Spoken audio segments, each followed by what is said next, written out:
Un muy buen día con todos.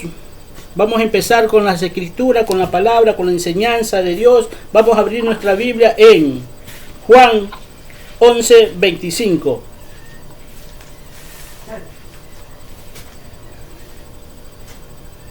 En Juan 11:25 vemos que dice lo siguiente. Y dijo Jesús: yo soy la resurrección y la vida. El que cree en mí, aunque esté muerto, vivirá. La vida y la resurrección se identifican con Jesús. La resurrección de Jesús es la clave del cristianismo, con la cual nosotros debemos caminar cada día. La resurrección es la clave del cristianismo. Él logró todo lo que se propuso en esa cruz. Él logró todo lo que se propuso antes de venir a este mundo. Lo logró. Fue un triunfador en esa cruz. Y Él quiere que nosotros caminemos como Él caminó aquí en la tierra.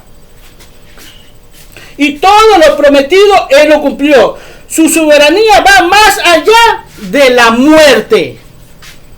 Mucho más allá de la muerte. Es que tenemos que hablar de la resurrección de Jesús. Tenemos que hacer ver por qué Dios manda a su Hijo aquí en la tierra. ¿Por qué esa resurrección? Que muchos no creen en la resurrección. Es más, hermanos, muchos incluso están en el Evangelio y no creen en la resurrección. Vamos a ver eso bíblicamente. Que si muchas veces incluso se andan con gente y prestando oído a gente que hablan y no creen en esta resurrección de Jesús. Por eso nosotros debemos de estar seguros de la resurrección y que la muerte no es nuestro final. La muerte no es nuestro final. Eso que quede bien claro, que la muerte no es nuestro final.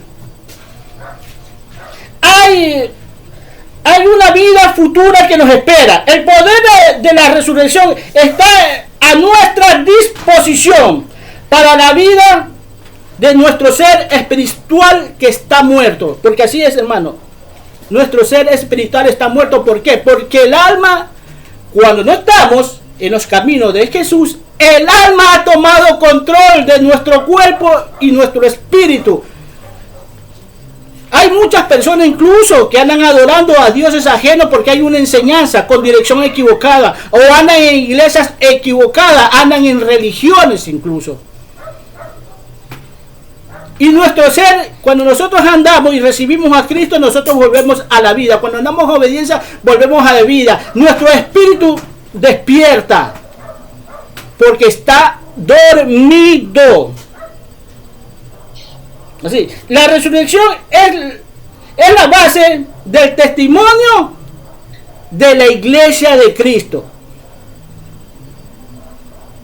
Vuelvo y repito, muchos no creen, no solo en la resurrección, a pesar de estarse congregando, porque me ha tocado con gente hablar con ellos. No solo no creen en la resurrección, sino que no le creen a Dios. Un hermano me trató de hacer quedar en ridículo, un hermano cristiano, hermano, delante de una persona del mundo. Dice, ¿tú crees eso? Está mal. Porque ni estando congregándose no le creen a Jesús. No creen en las escrituras. Mire, vamos a abrir nuestra Biblia en Mateo 22:23. Y dice así, Mateo 22:23.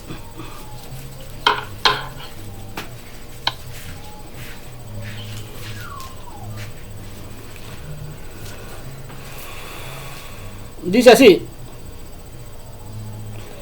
aquel día vinieron a él los saduceos, que dicen que no hay resurrección, y le preguntaron diciendo: maestro, Moisés dijo, si alguna muriere sin hijo, su hermano se casará con la mujer y levantará descendencia a su hermano. Bueno, fíjate estos saduceos eran parte prácticamente de aquella religión que practicaban los fariseos. Los fariseos creían en la resurrección, pero al mismo tiempo que muchos dudaban de ello, porque las escrituras dice en Juan 5:39, dice: ustedes dicen, escudriñan las escrituras porque piensan que en ellas tienen vida eterna. O sea, no estaban seguros, pero ellos estaban ahí por la resurrección. Pero ¿qué los llevaba? Porque eso dice, piensa. ¿Por qué? Porque andaban con gente que no creía en la resurrección. Por eso dice, ustedes piensan que tienen vida eterna. Pero dice Jesús, pero esas escrituras son las que dan testimonio de mí. Esa es la que me dan a conocer. Por eso yo digo, yo soy la resurrección y la vida. Ahorita estamos centrados en la resurrección de Jesús. Y es que en las iglesias también. Y tú te dirás, pero eso fue en el tiempo de los fariseos. Bueno, entonces vamos a ver en el tiempo de Pablo qué dice. En el tiempo de Pablo vamos a ver no lo tengo el versículo, pero me acuerdo. 1 Corintios 15:13. En 1 Corintios 15:13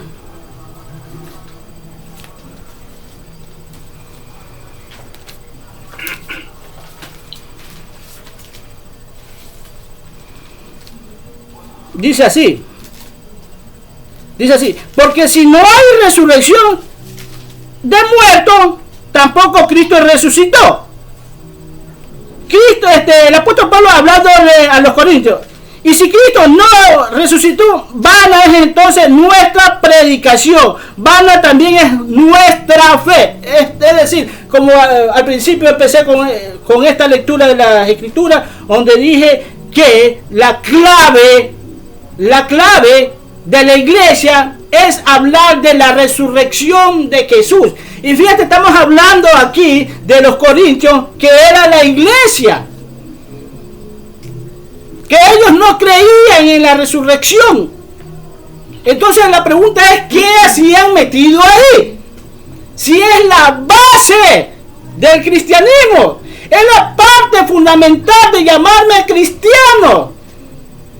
Porque si Cristo, cuando tú lees 1 Corintios 15, habla de la resurrección de Jesús. Y dice, si Cristo no resucitó, entonces ¿para qué nosotros predicamos? ¿Para qué nosotros pasamos el tiempo hablando de Él? En vano tu fe, porque no crees en la resurrección. Pero todas estas personas que hablan de Jesús, hablan cosas maravillosas muchas veces. Pero ellos no están convencidos, ni por Dios mismo, de que hay una resurrección después de la muerte. Entonces tenemos que ilustrar esto nosotros para que la gente crea que sí hay resurrección. Recordemos que la Escritura dice que nosotros ya estábamos antes de la fundación del mundo. Nosotros tuvimos otra vida, no reencarnación, por si acaso, No estoy hablando de reencarnación, porque cuando uno empieza a hablar de otra vida que tuvimos una vida por allá, piensan que es una reencarnación. No es reencarnación, es una vida donde dice que nosotros estuvimos antes de la fundación del mundo. Jesús dice, todo aquel que oyó y aprendió del Padre, viene a mí. Ahora, hermanos, vámonos a la lógica, para ver si la lógica te hace entender algo. Vamos a hablar en el plano natural, para ver si entiendes si es resurrección. Porque yo lo primero que le digo a la gente que no creen en la resurrección, porque ellos piensan que nacemos, crecemos, reproducimos y morimos, pero prefieren creer en eso o creer que su papá es el simio, pero no creerle a Dios. Hermano, yo le digo a la gente, entonces, si no hay resurrección, ¿cuál es tu preocupación? Anda, mata, roba, haz todo lo que te dé la gana. ¿Por qué esa preocupación de esforzarte en tu vida de querer ser un buen padre?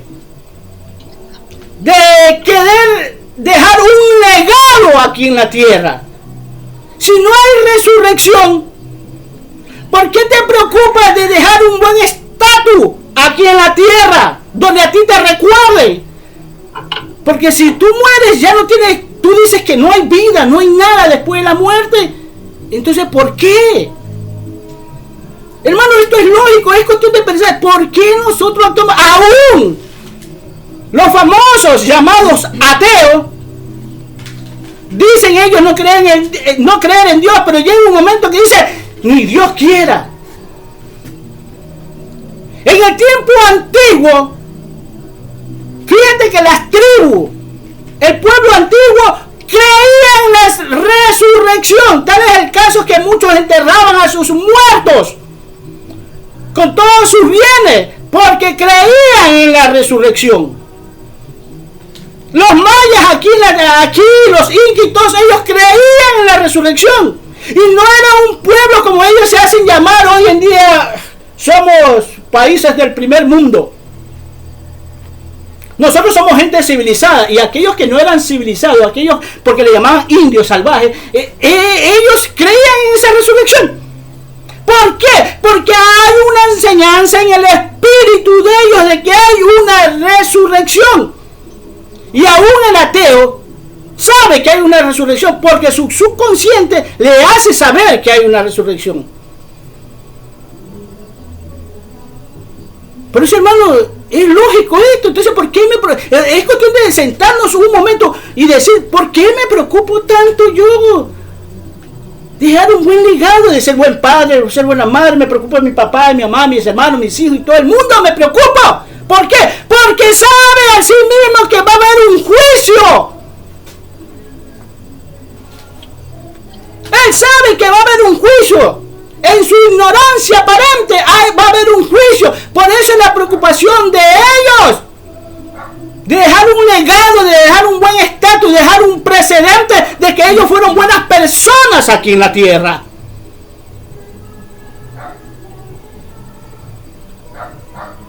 Porque así es, hermano. Y fíjate, vamos a seguir leyendo versículos bíblicos para que vea que hay versículos bíblicos, y vamos a hablar del castigo eterno que dice la Biblia. Vamos a ver en Mateo 25, 46. Antes hablaba yo sin abrir mucho la Biblia, hermano. Y dice así: y irán esto al castigo eterno, y los justos a la vida eterna. Asimismo, en el 27, Mateo 27, 52, dice lo siguiente. Dice, y se abrió,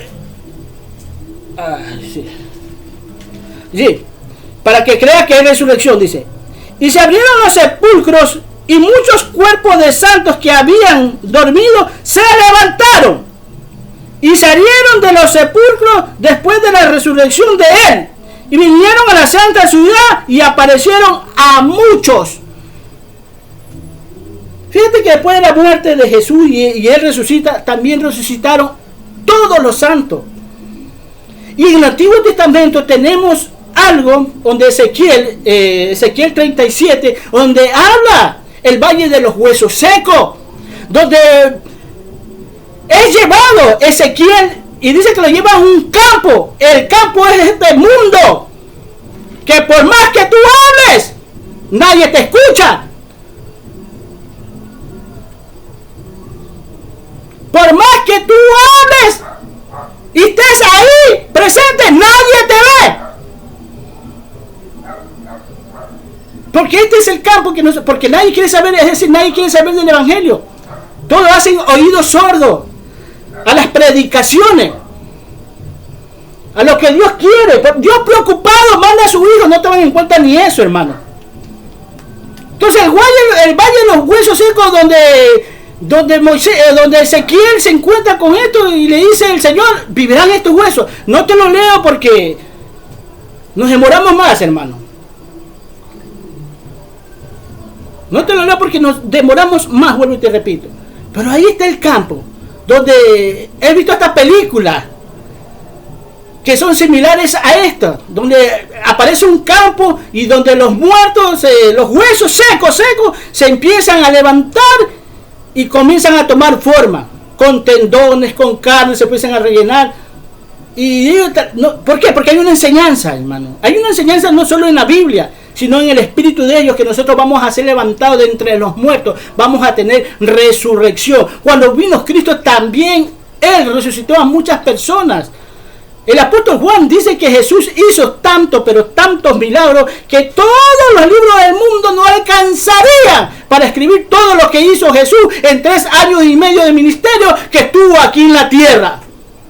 Porque el ministerio empezó a los 30 años, Jesús. En 3 años y medio.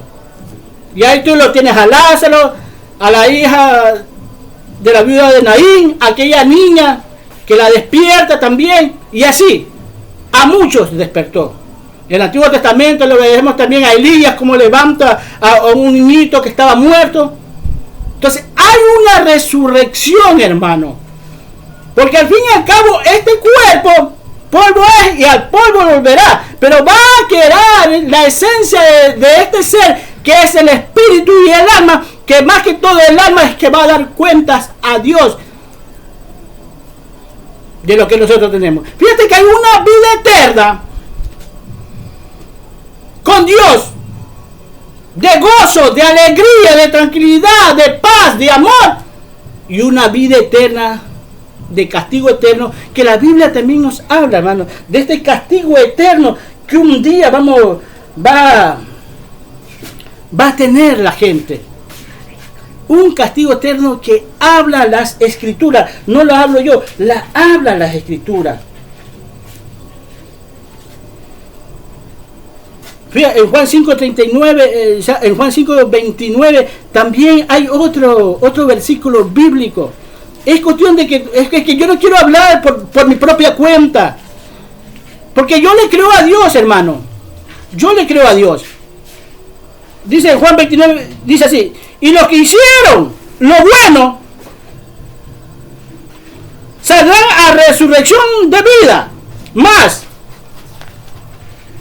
los que hicieron lo malo a resurrección de condenación.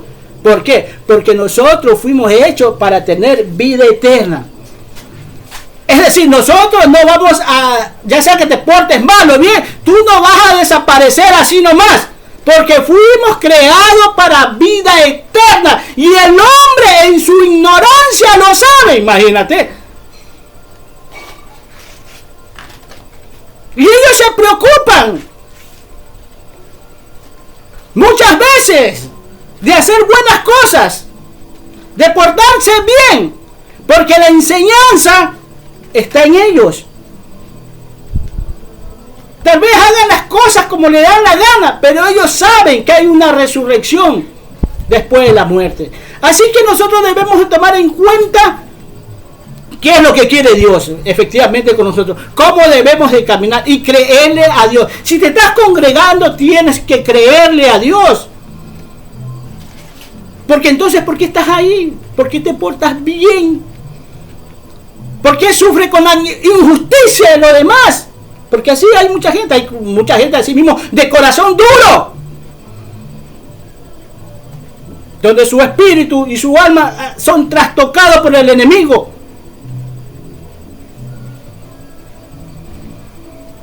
Entonces hay una resurrección, hermano, después de la muerte, y nosotros tenemos que tener en cuenta esto que Dios quiere con nosotros.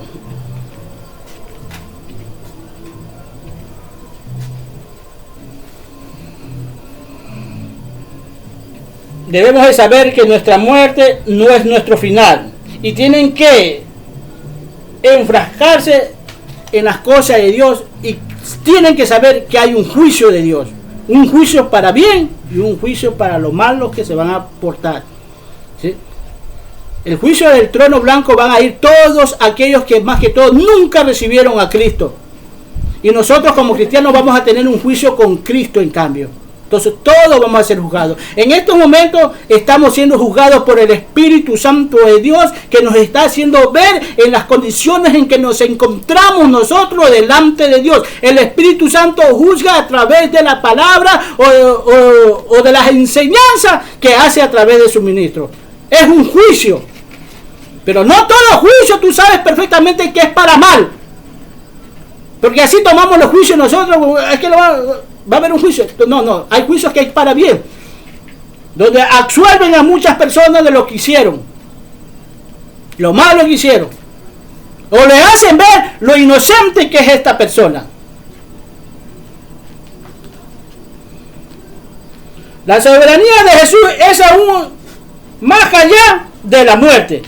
La vida y el creador de la vida puede restaurarla. Mira, Dios es el creador de la vida y Él te la puede restaurar. Mira, disculpa que te hable en el plano natural, porque esto va a sonar un poquito duro o un poquito indiferente, ¿no? Para ilustrarte, dime tú, si todos los que hacen los carros solamente hacen los carros y se acabó y se llevaron el carro, dime si no tienen respuesta para esos carros. ¿Ah? Claro, hay respuesta para... Entonces, así mismo Dios tiene respuesta para nosotros. Mira, coge Ezequiel y profetiza sobre los huesos muertos y ve, dice, cómo la carne iba subiendo, dice, en los huesos. Y el orden, porque hay un orden ahí. Cada hueso buscaba su posición, no es que iban a venir todos con los pies en las manos, la cabeza por otro lugar. No, había un orden, todos los huesos iban tomando su lugar. Incluso yo te aseguro que también de la persona que era. Había un orden. Así mismo el mecánico tiene un orden. Aquí falta esto, aquí falta esto. Es más, hay muchos carros por ahí que muchos no dan ni un centavo por esos carros. Muchos incluso lo llegan a regalar. Cualquier artefacto y viene otro y lo restaura. Y se lo presenta que sí, este es el que... Pero, uy, está nuevecito. Ahora yo te pregunto, ¿tú crees que Dios no puede hacer eso con nosotros? ¿Ah? Amén. Si esto es un estuche nomás, hermano. Polvo eres y al polvo volverás. Pero queda tu alma y tu espíritu todavía. Dios puede restaurarte. Dios puede levantarte donde sea, siempre y cuando estés en obediencia a Dios. Y aun cuando no estés en obediencia a Dios, vas a resucitar. Vas a resucitar en la desobediencia que tuviste, vas a resucitar, pero para un juicio de condenación, para un juicio de castigo eterno, dice las Escrituras. No lo digo yo, por eso te muestro. Así que tienes que tener cuidado con quién andas, quién habla contigo. ¿Ah? Porque los que no creen en la resurrección o que Dios existe, son aquellos que creen sabérsela todo, hermano. Tú cuando te juntas con esas personas muy filósofos, muy científicos, ¿sí? Vienen y te turban tus pensamientos, tu vida. Y te dan cosas que no va con el principio de Dios. ¿Por qué? Porque andas con eso y porque te gusta hablar, porque ellos hablan bonito. Y te hablan del sol, porque la luna, porque sucede esto, porque la tierra, porque los terremotos, porque... Y tú te fascinas y te gusta escucharlos a ellos. Porque más que todo son elocuentes para hablar, hablan muy bonito. Pero no creen en Dios. No solo no creen en Dios, sino que no quieren saber de Dios. Es la excusa de ellos para no creer en Dios. Por eso cuidado con quien andas si te llamas cristiano. Cuidado a quien estás escuchando, incluso dentro de los púlpitos. ¿Sí? Porque ya te he demostrado que en la iglesia mismo hay gente incrédula. Y cuando la Biblia dice que no nos juntemos con yugo desigual, no efectivamente está hablando con la gente del mundo. Está hablando con los cristianos también, que están dentro de la iglesia y son incrédulos. Amén. El que cree en Él, tiene la vida espiritual asegurada. tiene su vida espiritual, viene a la vida. Y la muerte no puede conquistarlo, no puede destruirlo. Cuando tú decides caminar en Jesús, el poder de la muerte desaparece. Porque tú, aunque estés muerto, vivirás, dice la Escritura. Sí, aunque estés muerto, vas a vivir. Vas a tener vida eterna. Es cuestión de creerle al Padre.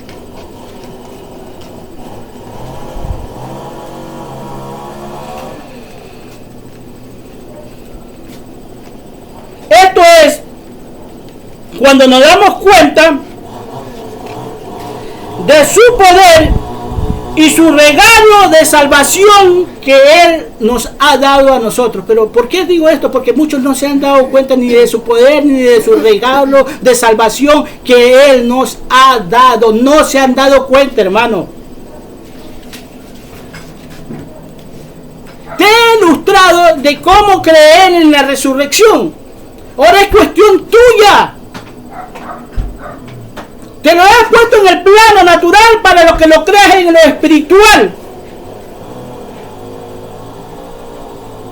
Porque así es la Escritura. El Antiguo Testamento te habla en el plano natural para que lo crean en lo espiritual, para que lo crean en lo espiritual. Y muchos no han logrado descifrar todavía eso, ni los doctos del Antiguo Testamento de esos tiempos, ni muchos hoy en día que se hacen pasar como ministros. Amén. Vamos a seguir viendo la Biblia, porque no he hablado todavía de la vida. ¿Por qué no le he hablado de la vida? Dice Jesús, yo soy la resurrección y la vida. ¿Por qué? Porque vamos a ver un versículo bíblico que también habla de lo mismo.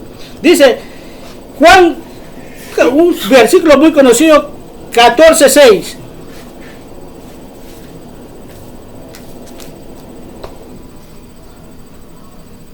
Dice en Juan 14:6, dice lo siguiente. Jesús dijo, yo soy el camino y la verdad y la vida, y nadie viene al Padre sino por mí. Yo soy tu brújula, yo soy tu mapa, yo soy tu guía. Tú sin mí nunca vas a llegar al Padre. Si tú quieres saber de mi Padre, tienes que seguirme a mí. Si tú quieres saber de mi Padre, tienes que venir acá donde estoy yo, o sea, acá.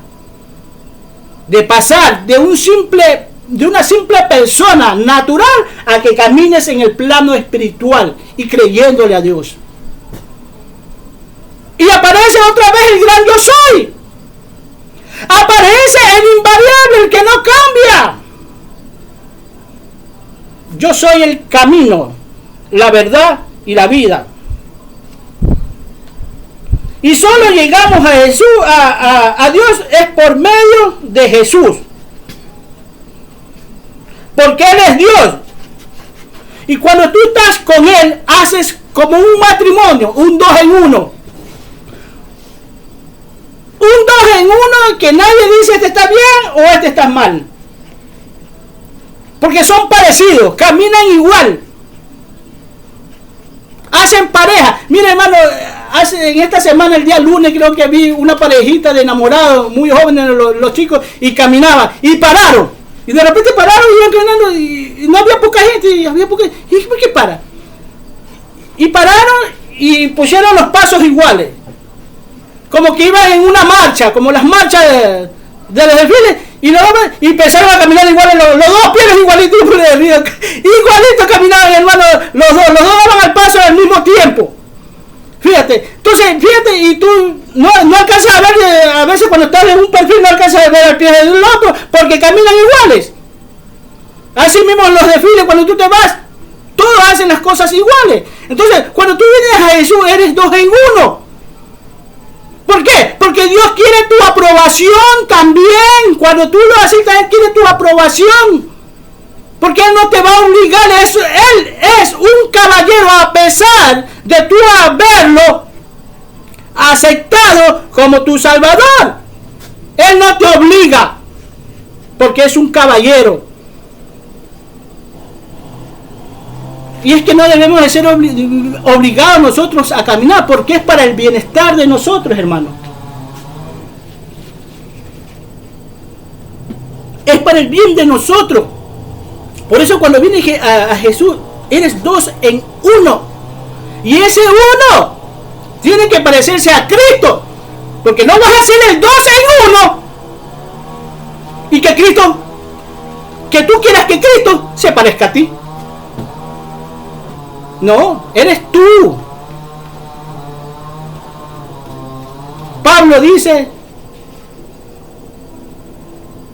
de modo que si alguno está en Cristo, nueva criatura es. Pablo dice, ya no vivo yo, Cristo vive en mí. Mi vida ya la dejé. Esa vida cuando era un maestro de la ley y caminé con Gamaliel, uno de los más grandes de la religión, de los fariseos, yo caminé con él, eso ya quedó atrás. Y todos esos libros que yo obtuve para saber de él y muchas cosas de este mundo ya las boté, porque para mí resultaron basura por la excelencia de saber de Dios. Porque conocí el verdadero camino, cuál es el camino que Dios me quería dar. ¿Dónde Dios me quería llevar? Confiar en Él es ser reconocido como hijo de Dios. Porque estás en tu camino. Te estás confiando en Él. El confiar en Él no te hace una persona perfecta. ¿Por qué no te hace una persona perfecta? Porque tú confías en Él, pero tú andas fallándole a Dios al mismo tiempo. ¿Sí? Pero Dios siempre va a ver tu esfuerzo. Siempre. Grábate esto. Que Dios, cuando tú estás buscando de Él, ¿sí? Y tú es como que tú estás caminando, estás avanzando. Imagínate que tú ves a tu papá, esos niños cuando ven a su papá a 1 cuadra, a 2 cuadras, lo ven y ellos salen corriendo. Y el papá también no es que se queda ahí esperándolo, sino que él también sale corriendo a ver a sus hijos. Bueno, Dios es así. Cuando tú estás buscando de Él, aunque no sepa, Él también te busca, se acerca, no te deja solo, te apoya. Porque estás buscando de Él. Y el buscar de Él no es solamente oír. Y lo que es peor, somos muchas veces oidores olvidadizos. Que nos olvidamos de las cosas de Dios. Eso dice la Escritura, que somos oidores olvidadizos. Que nos vemos en el espejo y nos vemos excelentes. Pero cuando ya salimos a la calle y caminamos, ya nuestra apariencia cambia. Y cuando regresamos y nos vemos al espejo, ya nos vemos despeinados, sudados, maltratados, como estoy yo ahorita, muy sudado, hermano. Muy sudado. Ya mi camisa está mojada. Todo cambia, hermano. Entonces, la Escritura te llama a que no seas un oidor olvidadizo, que no te olvides. En estos días le hablaba a una persona y dice, ¿sabes qué? Así como tú te gusta el deporte, te gusta practicar, para la práctica hace el maestro, ¿tú lo sabías? Sí. Entonces, tú practicas eso y te haces diestro haciéndolo todos los días. Se te va a hacer fácil. Así mismo tu mente tiene que ser ejercitada en Dios. ¿Sí? Porque tú no puedes decir que no sé nada, no me acuerdo. Es que no entiendo. Si tú no pones en práctica esa memoria, hasta personas adultas, una que anda conmigo dice, todo está aquí, todo depende de nosotros, que nosotros determinemos hacer las cosas y le hacemos. Así mismo yo digo, cuando tú meditas en Dios de día y de noche y lees las Escrituras, entonces Dios va a empezar a darte. Porque la práctica es la que hace al maestro. Y a mí me tocó caminar con la Biblia siempre en mi mochila o en la mano. Y a donde me sentaba, ahí sacaba mi Biblia y me ponía a leer. A mí no me importaba quién me estaba viendo, hermano. No me interesaba nada de eso. Ahora mucha gente, bueno, si tienes vergüenza ya puedes disimular con el teléfono. La gente no sabe si estás leyendo la Biblia o qué estás haciendo. ¿Ah? Ahorita puedes disimular, porque lamentablemente así es, hermano. Muchos tienen hasta vergüenza de abrir la Biblia o andar con una Biblia. Se te da un teléfono, una tecnología, entonces empieza a leer la Biblia, pues. Que la gente crea que estás viendo WhatsApp, pero estás leyendo las Escrituras. Estás sabiendo de Dios, te estás adiestrando para la batalla. ¡Qué fácil!, ¿no?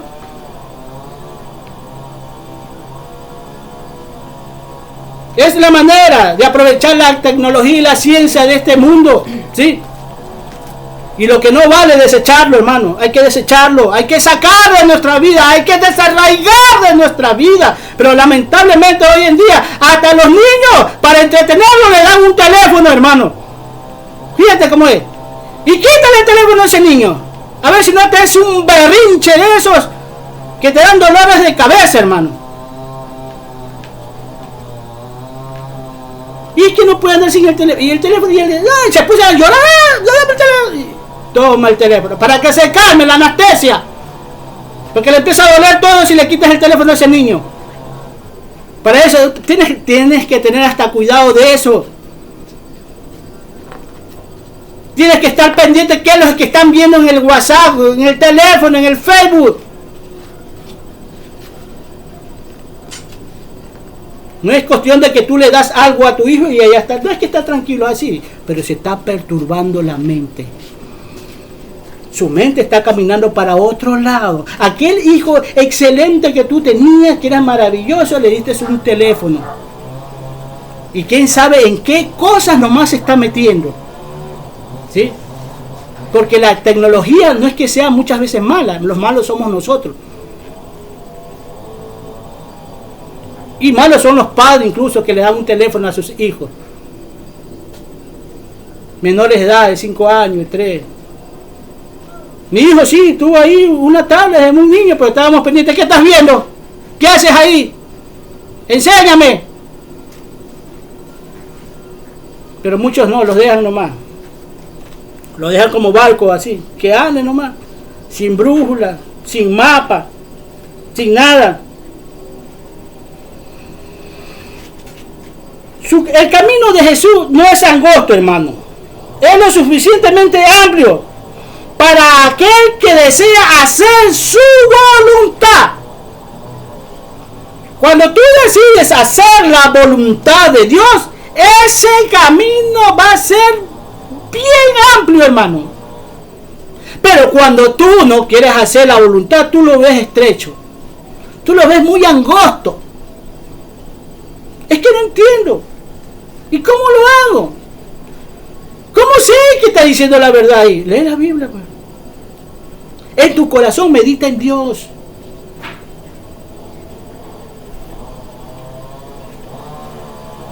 Medita en Dios. Cuéntale tus cosas a Dios. Ponte a hablar a Dios. Ponte a hablarle a Dios así, aunque no estés en oración de las madrugadas. Ponte a hablarle a Dios como que estuvieras hablando con un amigo tuyo ahí dentro de tu interior. Ponte a decirle a Dios, ponte a cuenta con Dios. Porque muchas veces nosotros le fallamos a Dios. Y muchas veces el problema no es la falla de Dios. Es que tú no le pediste perdón a Dios. Es que tú no reconociste lo mal que te portaste con Él. Ese es el problema muchas veces para nosotros no saber. Porque llevamos una vida normal. Que todo lo vemos bien. Es porque el mundo nos ha enseñado que todo está bien. Que lo que están mal son los aleluya. Son aquellos que se hacen llamar cristianos. Ay, ellos nomás son hijos de Dios y nosotros también. Ah, sí, pero Dios no era mentiroso, pues. Dios no era hipócrita. Jesús siempre estaba pendiente de las cosas. Desde los 12 años ya apareció un maestro él, dándole clase a los mismos maestros de ese tiempo. Cuando se le desaparecieron a María y a José 3 días, lo encontraron dándole una charla evangélica a los fariseos de ese tiempo. ¿Y que solo ustedes son hijos de Dios? Sí, yo soy hijo de Dios, aunque te duela. Pero tú no. Porque tú todavía vives una vida mundana. Eres un oidor nomás de la palabra. No la vives. Que te instruyes tú personalmente incluso. Para este mundo y no para Dios.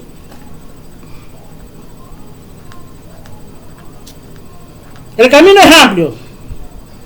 Todo depende de nosotros. Todo depende de nosotros. Como dije antes, Dios no nos obliga a nadie, hermano. A nadie nos obliga.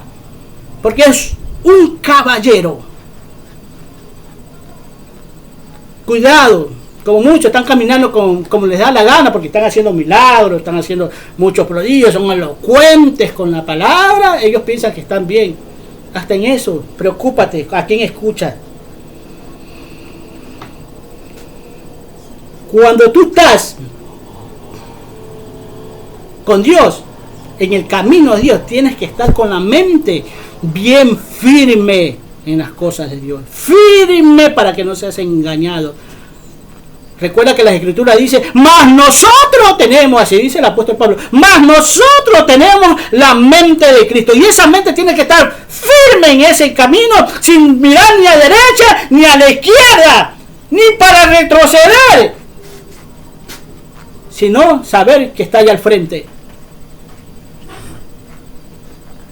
Porque es un simbolismo mirar a la izquierda, a la derecha o atrás. Es un simbolismo de mirar tu vieja vida. Cuando Dios te está mostrando un camino recto y que mires adelante, sabes que Jesús te ha dejado huella a través de las Escrituras. Tú cuando ves las Escrituras aquí, son los pasos de Jesús que dio aquí en la tierra para que tú y yo caminemos como hombres verdaderamente sabios y entendedores de la palabra.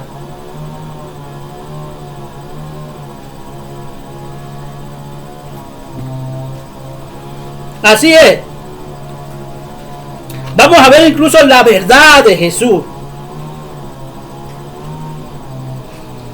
El que te da libertad para el poder satánico y las tradiciones, no solamente del mundo, sino de las iglesias evangélicas.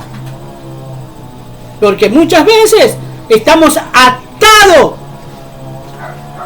a las tradiciones de las iglesias evangélicas, enseñando cosas que no son, enseñando cosas de que el pastor se murió y recordando lo que él hizo y haciendo todo lo que él hizo sin importarle si está bien o está mal. Si estás en los parámetros de Dios, está muy bien, pero si no están es porque están mal. Entonces la verdad, vamos a ver Juan 18:37. Fíjate que seguimos en el Evangelio de Juan cuando empezamos.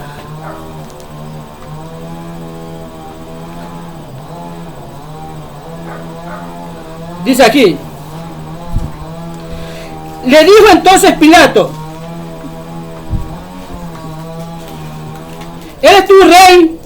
Respondió Jesús: tú dices que yo soy rey. Yo para esto he nacido y para esto he venido al mundo, para dar testimonio a la verdad. Todo aquel que es de la verdad, oye mi voz. Y le dijo Pilato: ¿qué es la verdad? Y cuando hubo dicho esto, salió otra vez a los judíos y le dijo: yo no hallo en él ningún delito. Hablando de la verdad. Yo para esto, dice Jesús a Pilato, he venido para dar testimonio de la verdad. Pilato le pregunta: ¿y qué es la verdad? Y cuando la verdad la tenía ahí. No hubo palabras ahí, salió nomás. Yo me imagino que Jesús se le quedó callado, como diciéndole: pues si tienes la verdad enfrente de tu caraza, me tienes ahí, me estás preguntando qué es la verdad. No es la pregunta no es qué es la verdad, sino quién es la verdad. Y Jesús es la verdad. Por eso dice: yo soy el camino, la verdad. Yo soy la verdad absoluta, que muchos no creen. Si tú quieres saber de Dios, tienes que venir acá. Acá, sí, es como cruzar. Acá, al Evangelio, a las Escrituras, a conocer esa verdad absoluta. No es aquella verdad que la Biblia también dice: y la verdad os hará libre. Sí, es esa. Cuando la Escritura dice: y la verdad os hará libre, habla de Cristo. No habla de la verdad en concepto. Porque muchos evangélicos usan esto para ofender no solamente al mundo, sino a los propios cristianos, sin importarle el dolor que le está causando en ese momento. Cuando Jesús dice, y la verdad os hará libre, es decir, Cristo te da libertad. Yo te doy libertad. Eso es lo que está diciendo. No está diciendo la verdad en concepto. Y ellos dicen, no es que la Escritura dice que la verdad os hará libre. Sí, pero no en el concepto, sino es Cristo, que es la verdad, que la tenemos que tener en nuestra vida. Una verdad que no la hemos entendido, hermano. Y muchos buscan textos para apoyar sus ideas preconcebidas. Y con esto hacer tropezar a la verdad que tienes que tener tú en tu vida. En esto cuando tropezar en la verdad, te estoy hablando en cambio de la verdad en concepto, porque la verdad que es Cristo Jesús, que es el ser, no la vas a hacer tropezar. Sí, muchos buscan versículos bíblicos para apoyar estas verdades preconcebidas, hermano, que ellos se la idean. Es que antes era así, no, es que Cristo, sí, esto tiene que ser, sí, esto tiene que ser. Y después alguien se la refutó por ahí, pero está mal, y busca otro versículo bíblico, va a la Biblia y va buscando para apoyarse. Y es por eso que está la iglesia como está, hermano. Por eso tantas religiones que hay, y todos hablan de Dios. Pero ¿cuál es el problema? Si todos somos hijos de Dios, la Biblia dice, no, hermanos, todos somos hijos de Dios. Hay hijos de creación y hay hijos de formación. Y el que Señor, y al hijo que Él está tomando en cuenta, son a los hijos de formación. ¿Y cuáles son los hijos de formación? Son aquellos que han aceptado a Cristo. Sí, ¿por qué lo estaba formando? Porque es cada uno de nosotros es un barro en manos del alfarero, que es Dios, y donde te comienza a exprimir, donde la palabra te duele, y Él comienza a sacarte todo lo que no eres y darte otra forma. Te empieza a ser una nueva criatura muchas veces irreconocible para los que te conocieron un día y te dijeron, pero míralo bien cómo habla. Pero ya no es el malcriado, el patán que conocimos. No, y mira cómo se viste, ya hasta su manera de vestir ha cambiado. No solo como habla. Y vamos a tomarnos una cerveza. No, ya no. ¿Cómo que ya no? Si tú eras el que nos invitaba, tú ahora te tomas. No. Porque ha sido formado. Y tú no eres que tenías como 5 mujeres allá. No, ahorita me dedico solo a mi esposa. Porque he reconocido que Dios no quiere eso en nosotros. Él no quiere destruir matrimonios. Somos manos en vaso del alfarero. ¿Sí? Donde Dios ve que estás mal y te empieza a dar otra vez forma, como el huerto del Edén. Los de creación son Génesis 1:27 y los de formación somos nosotros. Donde del polvo de la tierra formó Dios al hombre y ahorita somos el polvo. Y cuidado, hermano, que cuando la Biblia dice que te arrastrará, le dice a la serpiente, y polvo comerás, y muchos no entienden esto. La serpiente no come polvo. La serpiente se alimenta de nosotros, que somos del polvo de la tierra, de tu maldad, de tu odio, de tu indiferencia, de eso que no quieres saber de Dios. Por eso le das poder al diablo. Él está comiendo de ti, así como Dios se contenta, se regocija de cuando los hijos están bien. Así mismo el diablo está contento con lo malo que estás haciendo. Le estás dando de comer a él, lo estás alimentando, lo estás fortaleciendo. Y si no te has dado cuenta, mira cómo la maldad está tomando el mundo. Mira cómo la maldad ya va en primer lugar aquí en este mundo, donde la justicia ya no aparece por ningún lado, porque nosotros estamos alimentando al diablo cuando no hacemos la voluntad de Dios. Le estamos dando poder al diablo. ¿Por qué te digo eso? Porque si nosotros nos dedicáramos a hacer la voluntad de Dios, ya no estuviéramos aquí, hermano. No, es que todos somos iguales, dicen muchos. Todos somos iguales. O la mujer dice, todos los hombres son iguales. Los hombres dicen, todas las mujeres son iguales. No, si todos somos iguales. No, hermano, le digo, usted está equivocado. Porque si fuéramos iguales, le digo, todos estuviéramos bien en el infierno o en el paraíso con Dios ya, le digo. Por eso hay mucha diferencia entre nosotros y muchas religiones. Porque no todos somos iguales. Muchos pensamos incluso de Dios de diferentes maneras, haciéndolo mentiroso a Dios. Contando cosas, diciendo cosas que Dios no dijo, que Dios no habló, que ni siquiera se le vinieron a los pensamientos de Dios. Porque los pensamientos de Dios son un hecho. Por eso ni siquiera se le vinieron a los pensamientos de Dios.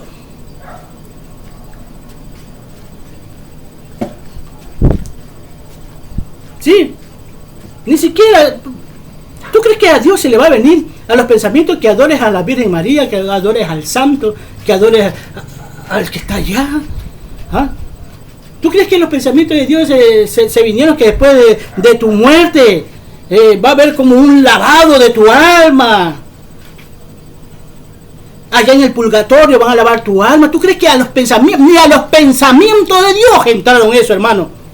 ¡Peor a los hechos!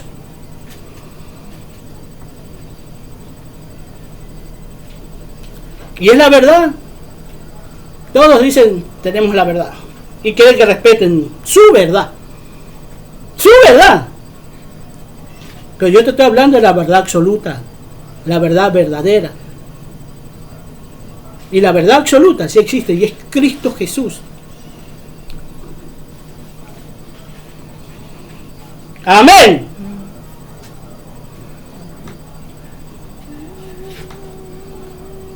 Vamos a hablar de la vida, porque dice, y la vida también estaba, y cuando dice Jesús, yo soy la resurrección de la vida. Acá dice, yo soy el camino, la verdad y la vida. Vamos a hablar de la vida. Vamos a ver Juan, seguimos en Juan 18, 37.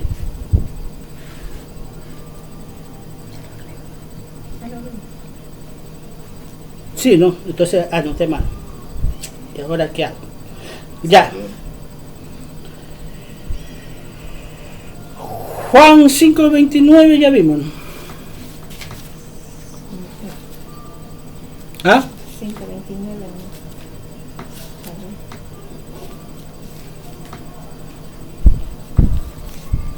Sí, ya vimos. Sí. Sí. Bueno, hay un versículo bíblico que sí me acuerdo lo que dice ahí, que dice lo siguiente. 17:3. ¿Qué dice en Juan 17:3? Dice lo siguiente. Y esta es la vida eterna. Que te conozcan a ti.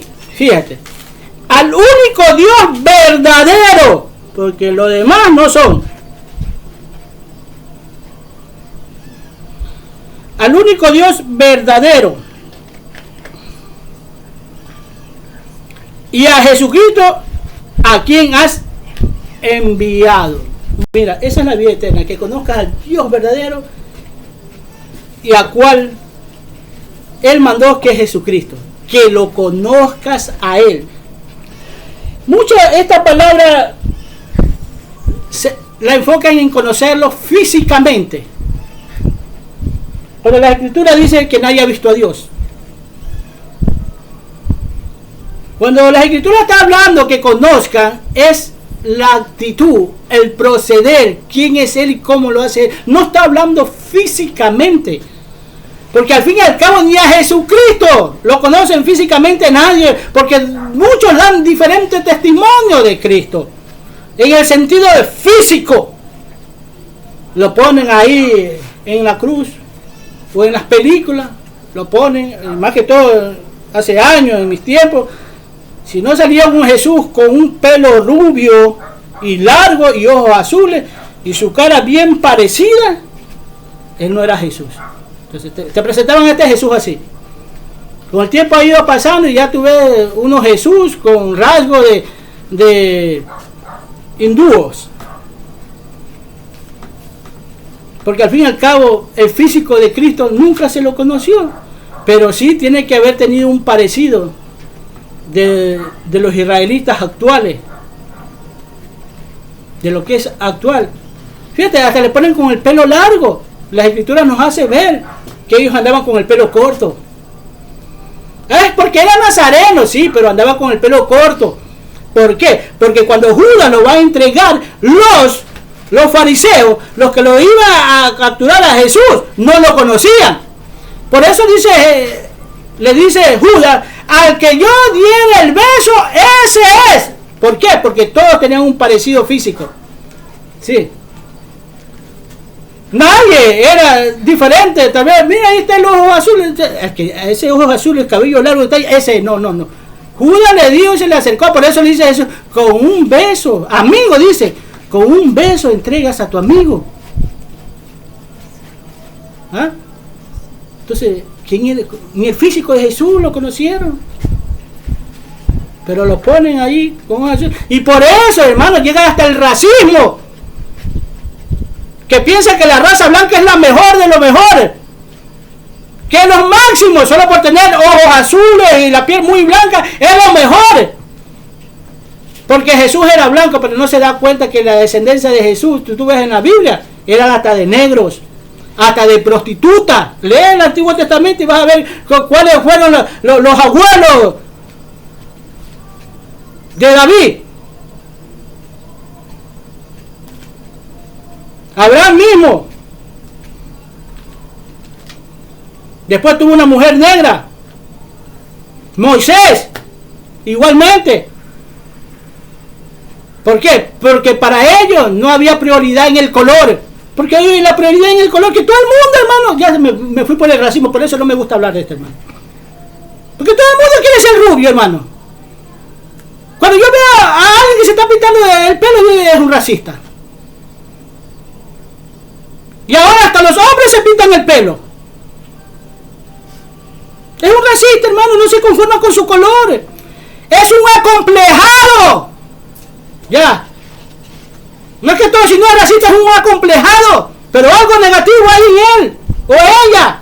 Porque hasta las mujeres, no estoy hablando solo de los hombres, de las mujeres. Una mujer se pinta el pelo, es una acomplejada. O es una racista. Que te cuides el pelo, que te pongas tu buen chapú, está bien. Que te veas espléndida como Dios te mandó, con tu color de pelo, con tu color de piel, está bien. Que te cuides. Pero que no vengas mañana a matar, a quererte pintar el pelo. Eres una acomplejada, o eres un acomplejado, o eres un racista. Dos cosas eres. Y ahora ya muchas veces no sabemos que los que caminan por la calle, yo tengo que es hombre o mujer. Es hombre, pero parece que es del otro equipo. ¿Por qué? Porque tiene arete y miren los pelos. Mira cómo se pide. Hermano, uno no sabe. Hermano, si yo estuviera en el mundo en estos tiempos, o sea, si no conociera de Dios, yo ya tuviera hasta miedo a tirar mi piropo a una mujer. ¿Por qué? Porque si yo veo a una 90, 60, 90 y le digo mi amor, y ella me va a decir lo siguiente: ¿qué quieres? Porque ya no sabes, hermano, a quién tirar el piropo cuando estás en el mundo. No sabes a quién te estás enfrentando. ¿Ah? O aquella mujer que ve a ese hombre bien pechugón, ¿ah?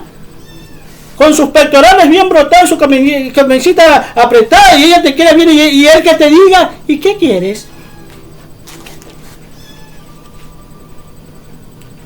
Hermano, yo cuando veo personas así, mujeres bonitas, o hombres bien parecidos, qué desperdicio de hombres, digo yo, o qué desperdicio de mujer, que no sabe aprovechar como Dios los mandó. Me fui por otro lado, por eso, hermano, tengo que centrarme en esto, hermano. Así, y solo por hablar de Jesús, que la gente no sabe quién verdaderamente es Él, o físicamente, y conocerlo es saber qué pide, qué quiere Él, cómo se comporta Él, cuál fue el amor que Él demostró en la cruz, cómo los dos estaban dispuestos, tanto el Padre como el Hijo, de venir aquí en la tierra, el uno entregarlo, el otro venir acá y hacer la voluntad del Padre. Que conozcan cuál es la verdad de eso, que no le transgiverse la verdad, y que le digan: no, si basta con que alabes a Dios, lo nombres a Dios, ya está bien, ya sabemos que Él existe, y gloria a Dios, aleluya, y vamos para acá a la parranda. Hoy nos amanecemos, hoy chupamos, bebemos, y vamos a amanecer allá tirados. Hermano, no es así. Muchos le viven agradeciendo a Dios y no hacen nada por Él, porque así le han enseñado la religión o la vida que llevan ellos. Si cierra los ojos a la verdad, Dios cerrará los suyos. El Antiguo Testamento es figura y sombra del nuevo, que es la realidad. A Dios se lo puede conocer, pero no se lo puede ver. No es solo conocer su existencia, sino saber qué es lo que quiere Dios con nosotros. A eso se refiere él, que tenemos que conocerlo. Amén. En el versículo de Juan 5:39, en Juan 5:39, aquí vemos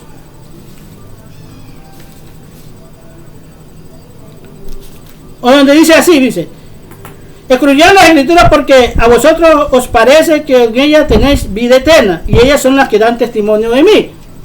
Entonces, los fariseos, como dije antes, ellos escudriñaban las escrituras, porque a ellos les parecía, a muchos les parecía que tenía vida eterna, si escudriñaban, pero muchos no la llegaron a entender, ni el mismo Timoteo que llegó allá, porque en algo lo movió la palabra de Jesús cuando lo oía predicar, y fue en la noche a buscarlo, porque ni él mismo entendía lo que era esta vida eterna. Entonces debemos escudriñar, debemos de leer. Escudriñar es leer, investigar, decirle: oye, mira esto, ¿cómo es esto que no entiendo? Es como esos investigadores de periodistas que hay, que ellos investigan, y para ellos investigar tienen que estar en el lugar de los hechos. Tú ves a esos periodistas muchas veces, están donde las papas queman, hermano. Donde está la bala, ellos están metidos. Ahora ya entienden lo que es investigar. Dios te llama, es que esa es la palabra, escudriñar. Es buscar. Imagínate que tienes $50 y es tu mensual para mantenerte todo el mes, y se te han perdido, y sabes que en tu casa lo dejaste. No es que pones esa casa patas arriba con tal de encontrar tu plata. Así mismo es escudriñar, y eso es lo que quiere Dios, para que no seas engañado. Que si tú sabes una persona que sabe de Dios, que busca de Dios, que te gusta el ejemplo que te lleva a esa persona, acércatele y pregúntale. Eso es escudriñar. Para muchos, por eso para muchos la Biblia solo es letra. Los profetas escribieron un lenguaje físico para que lo describa o lo entienda en lo espiritual. Porque para muchos solo es letra, hermano. Por eso muchos cuando dicen que la palabra de Dios, no, esta es la escritura de Dios. Esta es la escritura de Dios. Pero Él quiere que saque su palabra aquí en la escritura. ¿Por qué yo te estoy hablando ahorita? Y aquí está saliendo la palabra de Dios, porque estaba leyendo la escritura de Dios, ¿me entiendes? Y ahí es donde tú aprendes. La palabra de Dios aquí está. Te habla, te dice, te corrige. No te gusta, pues te sigue dando hasta que verte formado como un verdadero hijo de Dios, y no solamente como un simple oyente. A medida que se pone en práctica las escrituras, aumenta la comprensión. A medida que pones en práctica, así, vamos a hacer esto. La escritura dice, va. Entonces tú vas a ir comprendiendo. Pero si no hay práctica, como dije antes, si no hay práctica, difícilmente tú te vas a hacer diestro en la palabra. Hablamos de la práctica ahorita, los niños, le digo, la práctica es el maestro, sí, no puede dominar la bola, todos los días coge la bola y empieza a dominarla, le digo, domínala ahí todos los días. Y ya tú lo ves, y hace hasta lo que no le dijiste, wow. ¿Por qué? ¿Por qué? Porque pone en práctica, así mismo la escritura, la tienes que poner en práctica para que sepas la vida eterna, que sepas lo que quiere Dios con nosotros. Te haces diestro en la palabra, en las escrituras.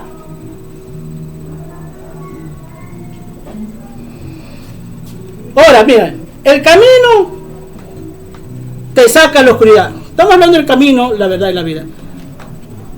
El camino te saca a la oscuridad, hermano.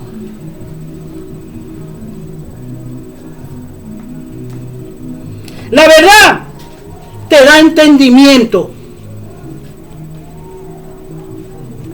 Y la luz y tu vida eterna es asegurada. No me canso de decir que en el momento que tú aceptas a Cristo, en ese momento, si tú decides obedecerle a Dios y caminar en el temor de Dios, en ese momento obtienes la vida eterna. Sí, hermano, en ese momento, porque todo depende de ti. No es que tú tienes que esperar después de la muerte, no. En ese momento tú tienes asegurada tu vida eterna, hermano. Y Dios quiere que camines así. Por lo tanto, nuestra prioridad tiene que ser Jesús. Pero si decides amar tu propia vida, estás perdido. Más que al Señor, estás perdido.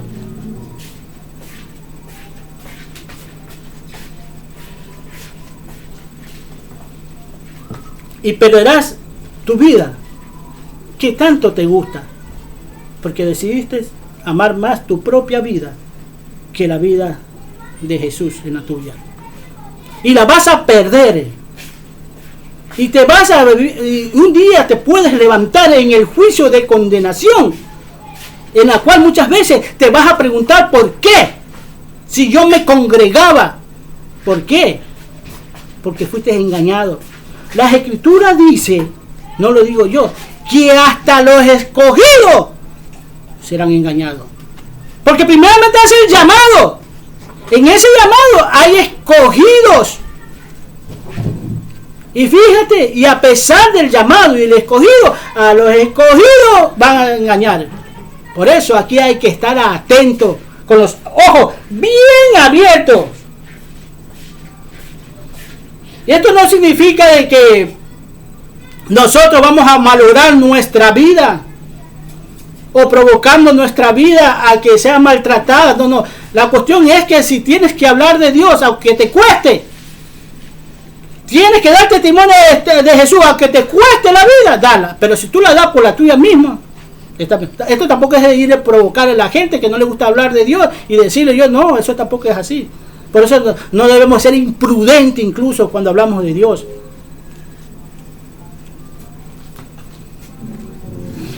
Debemos estar dispuestos a morir si Cristo es glorificado. Porque eso lo que hicieron muchos en el Antiguo Testamento. Muchos murieron por glorificar a Dios. Tenemos que abandonar nuestra vida personal y tendremos libertad para glorificar a Dios.